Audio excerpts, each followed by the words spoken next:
Welcome to Influential Entrepreneurs, bringing you interviews with elite business leaders and experts, sharing tips and strategies for elevating your business to the next level. Here's your host, Mike Saunders. Hello and welcome to this episode of Influential Entrepreneurs. This is Mike Saunders, the Authority Positioning Coach. Today we have with us Michelle Moore, who's the founder and retirement specialist with Moore Family Wealth, and we'll be talking about the retirement mindset. Michelle, welcome to the program. Thanks, Mike. I appreciate being here.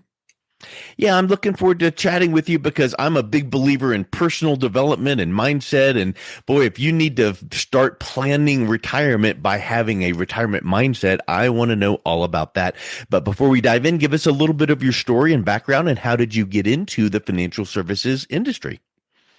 Yeah, so I actually started helping people when I was about 18. Worked in a group home with handicapped kids, had a long profession, about almost 30 years as an occupational therapist, where I helped folks recover from physical illness, mental health illness. And then around COVID time, really started reevaluating those life choices and how I could continue to help folks, and moved into the financial industry. So now help folks with their money and retirement and planning beautiful futures. And probably from your background, you are able to bring your current financial planning clients a full holistic approach to their wealth and retirement, because as we know, your money impacts your emotional health sometimes positively or negatively. So I'm sure that you are one that doesn't just dive into numbers. You're diving into, let's make sure this makes you feel the best and have the best outcome. So I think that's a really powerful approach that you're taking as well. Oh, yeah, for sure. And something that I've noticed as I've been helping families with retirement planning is there's so much fear around retirement. Yeah. Have I saved enough? How much is enough? What's inflation? What's taxes? And it's all of those uncertainties that provide anxiety and worry and keep us up late at night. And so when we can really take those numbers, make a plan, see how they're going to work, turn it into guaranteed lifetime income, a lot of that anxiety goes away. Yeah. And yes, people feel better about retirement and have much better retirement outcomes, if there's such a thing, right? Much happier in retirement years. Yeah. So what did you find from kind of your experience, diving in a little bit deeper in your past work experience? And then you mentioned COVID was a shift, but you probably experienced things like loss and uncertainty to be able to draw from. And then now in your work with women, what does that do to help you guide them in planning for their retirement? Absolutely. So when I was younger than I am now, I thought everything was going pretty swimmingly, right? I had a career that I liked. I had a marriage. I had a couple of children. And then my husband was diagnosed with brain cancer and ended up passing away fairly quickly. And so during that time, there was a lot of emotional trauma.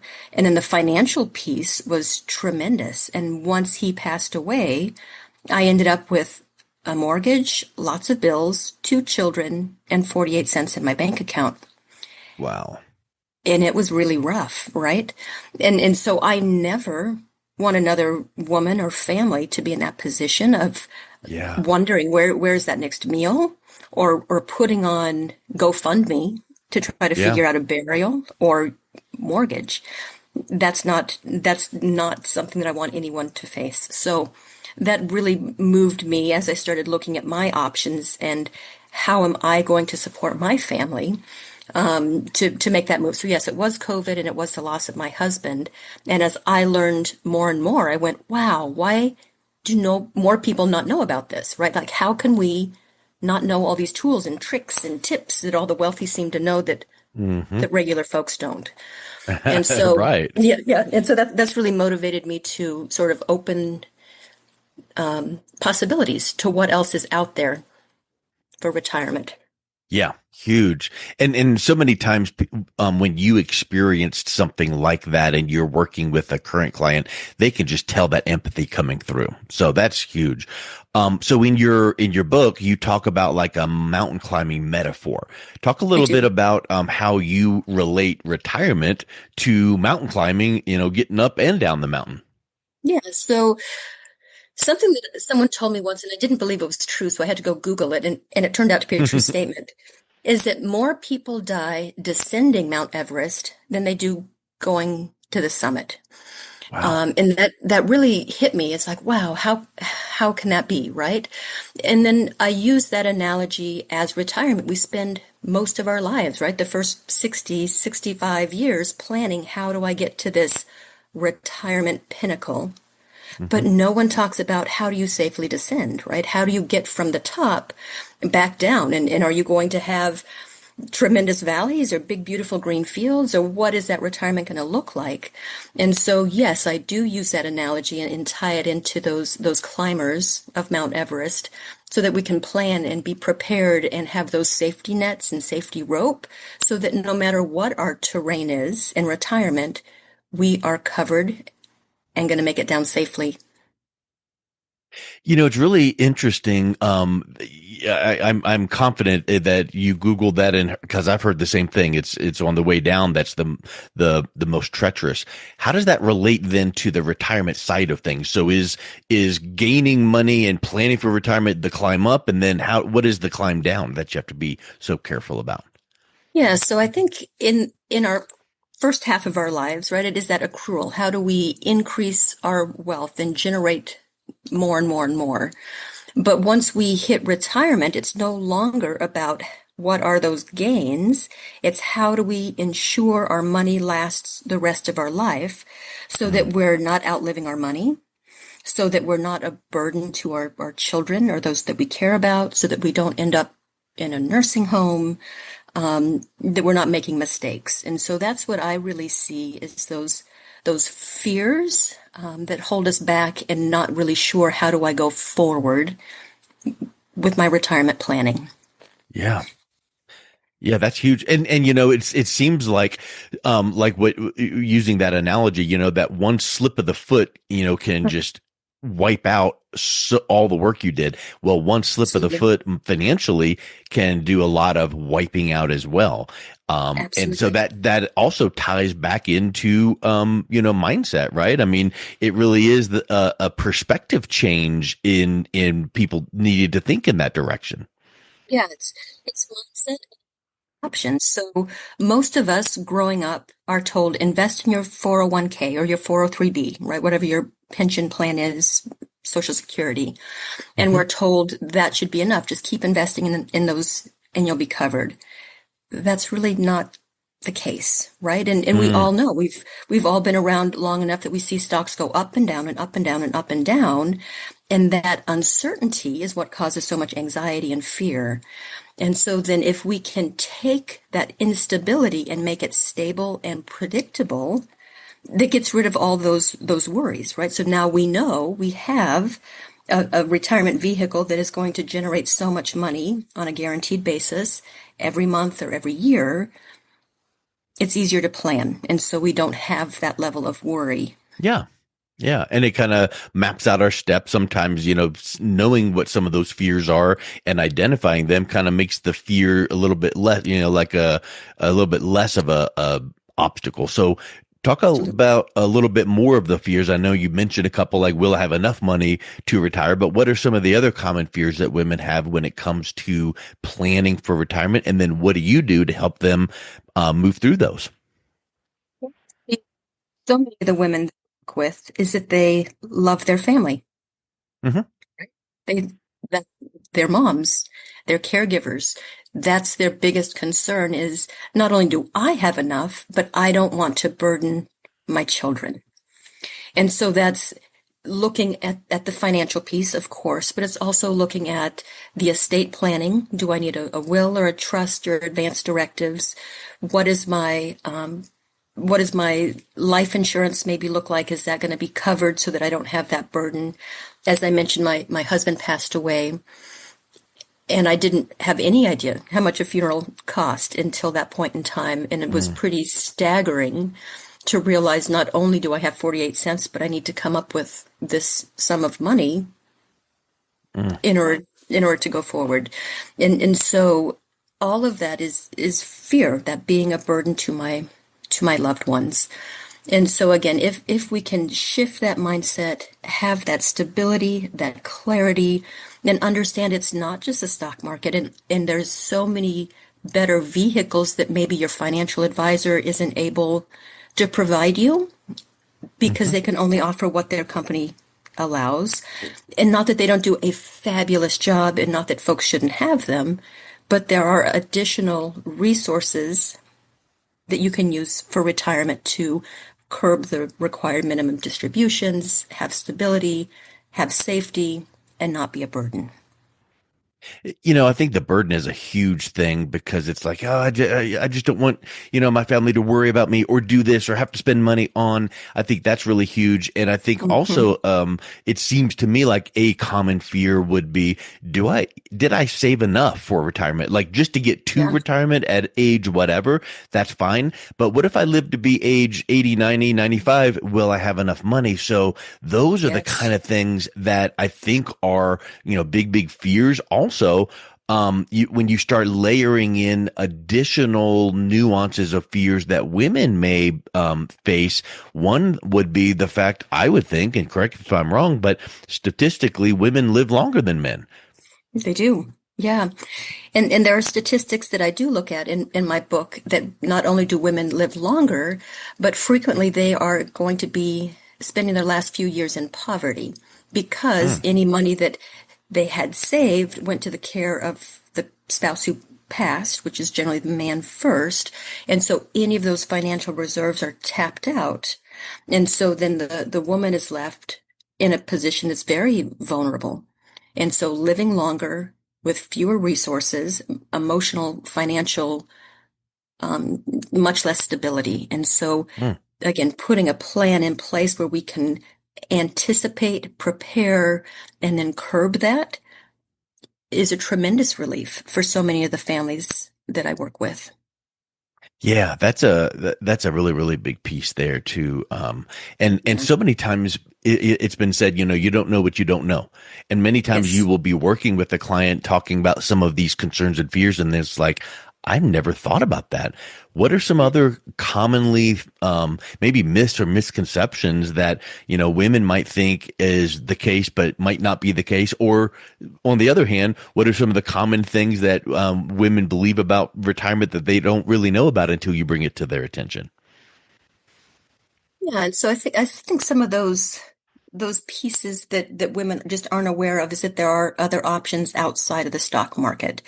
And myself Yeah. was absolutely included, right? It's like I had no idea that I could look at what is a fixed indexed annuity that gives me that lifetime income, or how can I use an indexed uh, universal life policy either for my children or myself, or a whole life policy to have those guaranteed incomes. It's not language that has talked about, right? We don't know it. It's not commonly discussed among most circles. So just having that knowledge that it can be predictable, it can be lifelong, they can provide that stability. Because Mhm. yes, no one grows up saying, "Gosh, I really hope I end up in a nursing home when I'm in my 80s," right? No, no one says that. Of course not. Um, and so yeah, that fear and not being prepared and not even knowing what my options are and thinking that Yeah. I'm doing a fantastic job, right? So I went to my financial advisor, I have X number in the bank, I'm doing great. Or conversely, I see a lot of women who step out of the workforce, and because of that, maybe they're not where they need or want to be in retirement, right? I have a lot of women who come to me feeling embarrassed or shame. It's like, oh, all I have is 20,000 in the bank for retirement and I'm 56, and what am I going to do? Right? Mm. And so Yep. not only those who've been fortunate enough to save, but those who haven't because of various life situations. But again, what's the plan moving forward to put you in the best position that you don't have to worry? Yeah. Also reminds me of something, someone says something that makes you think of something else, kind of like you don't know what you don't know. But what you just said there reminded me of something like, oh, well, we just always do things that way. You go to a company and it's like, why are we doing this? Well, we just always have. Does that make Yeah. it right? Probably not. And what you said about the market, the stock market, I think that when people get out of college and get their job and they sign HR paperwork and fill out this, that, and the other, and here comes this 401k and they go, okay, and they don't have a clue. And then to your point about people, women, thinking, oh, retirement, stock market, is that the best case? In some cases, no. And you should have a little here and a little there. But I think it's, again, gets down to that mindset. And that's what we've been really talking Absolutely. about this whole time is the retirement mindset. So let's put it this way. Once you start working with some women and explaining some of these things, they might feel maybe ashamed that they didn't know some of these things or embarrassed. Why Yes. is it? Why is that the case? But in reality, it's not their fault because they just didn't know. No one had really told them. Exactly. And yet, and I was guilty as well, right? So Hmm. when I was younger and contributing to my 401k, that was the messaging, right? That was the marketing. Hmm. Just invest more. The company matches 6%. And I thought, I'm going to be exceptional. I'm going to Hmm. invest 10% of my income because I want a Hmm. fantastic retirement. And so I see lots and lots and lots of people like myself who do that same thing, not realizing that, again, that extra 4% might be in perhaps a Roth IRA where you don't have to pay those, where there's different tax buckets and that money still grows and is protected, or perhaps, like I said, an IUL fund that has that then life benefit, critical illness, chronic illness, but also the value, the cash value continues to grow and multiply. And so it really depends on the age, the health, the goals. If Hmm. there's a spouse, what the spouse is doing, the children makeup. It really depends, but there are so many more options than just the 401k, and just contributing, particularly above the match, may not be the best long-term strategy when you're looking towards retirement. And as with anything, I think this is nice to have this statement made too. Every single person cannot implement the same plan, and this plan is not best for every single person. So in other Absolutely. words, it's like, hey, let's just take a look. And what are your Absolutely. needs, and what about Hmm. having something fixed and this, and so Yeah. let's structure something that would be good to meet your needs. But then the next person that comes along, you may structure something totally different and that fits for them better. Absolutely. Absolutely. And that's where you really need that individualized Hmm. conversation and discussion and plan. And absolutely, everyone's very different, and try to plan and predict and anticipate and build in that margin of Hmm. life happens, right? Didn't see Yeah. that one Yeah. Yeah. coming. Yeah. But Yeah. to be That's a great point. prepared. Yeah, because who knows? I had no idea, right? On that Christmas morning when my Right. husband woke up having a seizure, I had no idea. Mm. That was not on my radar that Christmas Yeah, morning, that would know the for to-do sure. list. It was Yeah. it was Yep. not on the to-do list. No. So let's wrap up with this thought, Michelle. We've been Okay. talking about the retirement mindset and turning fear into confidence. What are some simple steps that someone can take now to start working to replace that fear with more clarity and confidence? Yeah, I think one of the first things you can do is get to know your numbers. So many women and people that I speak with, I say, how much is in your retirement? And they blush and say, I don't know. Right. Yeah. Well, step one is you got to know, how much are Yep. you contributing? How much do you have? And how's it doing for you, right? Is it doing what you want it to do? And so some folks have a financial advisor who can help walk you through that. It should be getting reviewed at least once a year because life changes. Some people don't have a financial advisor, and that's okay as well. But to seek someone who has some experience, who can help guide you and teach you some of these things that maybe you don't know.